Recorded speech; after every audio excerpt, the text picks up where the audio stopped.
پێغەمبەری خوا صلی الله عليه وسلم بە ئومێدی عومرەکردن بەرەو مەکە تەشریفی برد. ئەهلی مەکەش هەموو ڕێکەوتن کە ڕێی لێ بگرن و نەیەڵن داخڵی شار ببێ. جەنابیشی عەلەیهی سەڵات وەسەلام دوای ڕاوێژکردنی بەیاوەرانی بەڕێزی بڕیاریاندا بەرامبەریان بجەنگن. بوخاریە جێڕێتەوە فەرمێ ئەبوبەکر خوا لێ ڕازی بێ پێی فەرموو ئەی پێغەمبەری خوا جەنابت بە ئومێدی زیارەتی ماڵی خوا تەشریفت هێناوە مەبەست نەبوو نە جەنگ دژی کەس بکەیت و نە کەسیش بکوژی. جەنابت تەشریف ببە و ئێمەش لە خزمەتتاین. هەر کەسێک ڕێمان لێ بگرێ جەنگی لە دژ بەرپاکەین. ئیتر فەرمووی فەمضوا عەلە اسم الله. دەیسا دەست لە دەست و قووەت لە خوا وەکو کورد دەڵێ فەرموو بکەونە ڕێ. ئەمە کە حەدیسی بوخاریە طبعاً ژمارەکەی 4178 ئیتر بەم ویست و ئیرادەوە جەنابی عەلەیهی سەڵات وسەلام تەشریفی برد. یعنی بەو ئومێدە بەو قسە ڕاوێژەی سەیدنا ئەبوبەکر کە ئەگەر لە ڕێگا شەڕیان بوو بە تووشەوە تەواو جەنگەکە بەرپاکەن دژە. بەڵام لە ڕێگا لە شوێنەکە حوشترەکەی وەستا. حوشترەکە ناوی قەسوا بوو. هەندێک لە یاوەران وتیان وەڵا قەسوا مانی گرتووە ناڕوە. پێغەمبەر صلی الله عليه وسلم فەرمووی ما خلأت القەسواء وما ذاك لها بخلق ولكن حبسها حابس الفيل ثم قال والذي نفسي بيده لا يسألوني خطة يعظمون فيها حرمات الله إلا أعطيتهم إياها. فەرمووی قەسوا مانی نەگرتووە مانگرتنیش لە عادەتی ئەو نییە بەڵام ئەوی فیلەکانی ئەبرهەی حەبەشی وەستاند نەیهێشت بەرەو کەعبە بڕۆن کە خوای پەروەردگارە هەر ئەویش ئەمی وەستاندووە و ناهێڵە بڕوە. یعنی کەوابوو شتێکی قەدەریە لێرە حوشترەکەی بە فەرمانی خوای پەروەردگار وەستاوە ئەجینا ئەمان بەرەو ئەوە ڕۆیشتن و کە ئەگەر جەنگەکەیان ببێ بە تووشەوە ئەیکەن. پاشان فەرمووی بۆ خوای جانی منی بەدەست.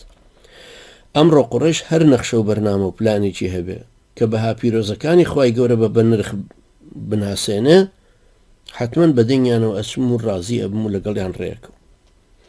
ئەم وەستان و ڕێگرتنە کارێکی قەدەری خواییە. پێغەمبەر صلی الله عليه وسلم زانی کە خۆی ئەبێ بوەستەیە چونکە خوای پەروەردگارە کە ئەم ئەمرەی داوە ئەم ئەمرە قەدەریە بەو حوشترە بۆیە ئەمە فەرمانی جەنگ نەکردنەکەیە پێی ڕازیە.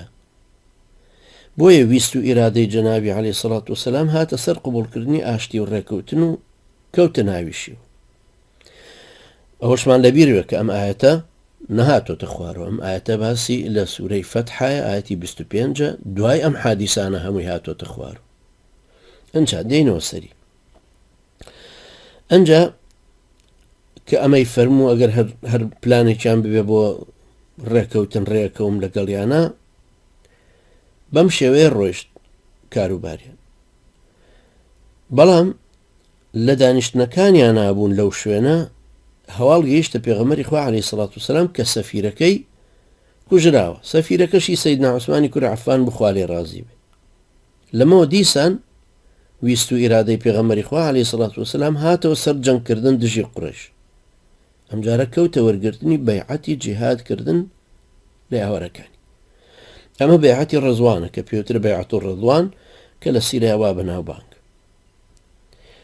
مەرجی بەیعەتەکەش هەروەکو لە فتح الباری ئیمامی ابن حەجەری عەسقەلانی لەسەری هێناوێتی و لە مجەلەدی 6/170 و شەرحی کردوتەوە ئەفەرمێ مەرجی بەیعەتەکەی لەسەر یاوەران ئەوە بوو کە بەیعەتی لەسەر مردن بدەنێ و لە جەنگ هەڵنێن و ڕانەکەن. کەوا بوو بەیعەتەکەی لەسەر چی لێ وەرگرتوون؟ لەسەر جیهادکردن. جاری یەکەم قەدەرەن ئەوە حوشترەکە وەستا و پێغەمبەری خوا عەلەیهی سەڵات وسەلام تەسلیم بە ئەمرە قەدەریەکە بوو کە خوای پەروەردگار دیارە نایەوێ جەنگەکە ببێ. دووهەم خەبەرەکەی پێگەیشت کە سەیدنا عوسمان کوژراوە. بۆ ئەمەش بەیعەتی وەرگرت کە خوێنی عوسمانە سەنێتەوە و حتمما ئەڕوا بەرەو قوڕیش. بەڵام هەواڵەکە ڕاست دەرنەچوو. دوایەوەی بەیعەتەکەیاندا خۆیان هەموو ئامادە کرد. یەک کەس بەیعەتی نەدا لەو ڕۆژێ. سەیدنا عوسمان خوا لێ ڕازیەوە بە سەلامەتی گەڕایەوە و ڕێکەوتنەکە بەردەوام بوو تا گەیشتە ئەوەی کەیتر مۆر کرا لە نێوانی پێغەمبەری خوا عەلەیهی سەڵات وەسەلام و سوهەیلی کوڕی عەمر. ئەو ئایەتەی ئەم خەڵکە ئەم خاوەن بەڵگەیە کە یان خاوەن گومانە بە بەڵگە ئەیهێنەوە بۆ کە گویا دید و هەڵوێستی خۆیان ڕاستە، هەر لەسەر ئەم باسێ و سوورەتەکە سوورەتی فەتحە هەمووی هەر لەسەر ئەو باسێ. تا ئەو کاتە هێشتا ئەم سوورەتە نەهات بۆ خوارەوە، ئەم ئایەتە نەهات بۆ خوارەوە، هەتاکو بڵێن ئەبێ سەفەکە جودا بوو بێت.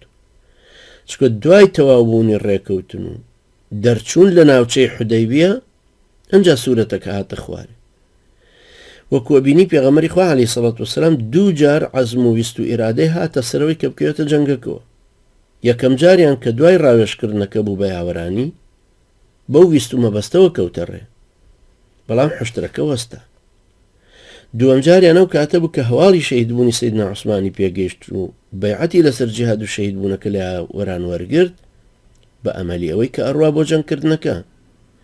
خۆ لە هەردوو جارەکەیە پێغەمبەری خوا عەلەیهی سەڵات وەسەلام ئەیزانی کە مسلمانانێکی مستەضعەف لە مەککە هەن، لە ناو کافرانی قوڕەیشا نیشتەجێن، هەندێکیشیان بە ناوی خۆیان ئەناسی دوعای بۆ کردن کە خوای گەورە لە دەست قوڕیش قوتاریان کە وەکو بوخاری لە حەدیسی ژمارە 4598 هێناوێتی. هەبوونی ئەم مسلمانە مستەضعەفانە لە مەککە نەبووە بربەستی ویست و ئیرادەی پێغەمبەری خوا عەلەیهی سەڵات وەسەلام دەربارەی جەنگ نەکردن کە دژی قوڕەیش بیکە، کە جیهادکردن بە پێی ئاراستەی قورئان بۆ ڕزگارکردنی ئەو مستەضعەفانەشە کە لە مەککە مابوونەوە. وما لكم لا تقاتلون في سبيل الله والمستضعفين من الرجال والنساء والولدان. ئەسڵ یەکێک لە پاڵنەرەکانی جیهادکردن قوتارکردنی ئەو خەڵکە لاوازکرا و مستەضعەفەیە لە پیاوان و لە ژنان و لە مناڵی مسلمانە. کەوابوو بە تەئکید ئەمە حیکمەتێکە کە خوای گەورە خۆی ئیزانێ کە ئایا لەبەر مسلمانە مستەضعەفەکانی مەککە بوو خوای گەورە حشترەکەشی وەستاند و دوایش خەبەرەکەی بەڕاستی گەیاندەوە پێغەمبەری خوا عەلەیهی سەڵات وەسەلام کە عوسمان نەکوژراوە، یان لەبەر ئەوەیە کە ڕێکەوتنێک ئەبێ لەسەر ئەم گفتوگۆیی کە هەیە ئەبێتە مایەی فەتحی خودی مەککە و مسلمانبوونی دەیان هەزاری تر. چونکە ئەوانەی کە مسلمان بوون لە دوای ڕێکەوتنەکەی حودەیبیە چەندین بەرابەر هەژمارەکران وەک لەوانەی کە پێش سڵحی حودەیبیە مسلمان بوو. ئەمان لەوە دووە سەحابەکان ئەمانیان دەستکەوت، تین و فشاری قوڕیش بە ڕەسمی وەستا، ئەنجا کۆمەڵ خەڵک هاتن مسلمانە بوون، یاوەرە داعیەکانیش بە تیرەهۆزەکانە بڵاو بوون و مسلمانان زۆرتر بوون. کەوابوو خوای گەورە دوایەوە فەرمووی لیودخیل الله فی ڕەحمەته من یەشاء، تا خوای گەورە هەر کەسێکی بوێت بیخاتە بەر ڕەحمەتی بەزەی خۆی، خوای گەورەش ئەو ڕێکەوتنی ناونا فەتح. کەوابوو هەنجەت هێنانەوە بەوەی کە ئەبێ ڕیزی مسلمانان و کافران لێک جودا ببنەوە ئەنجا جیهاد ڕابگەێنرێ لە جێی خۆیان نییە. لێرە ئەبینین بەرپانەبوونی جەنگ و جیهادەکە لە دژی قوڕیشی کافر و دوژمنی ئەو زەمانە بەڕێ لێگرتنی قەدەری خوایی بوو، ناشکرێت بەهانە و بەڵگە بە قەزا و قەدەر بهێنرێت و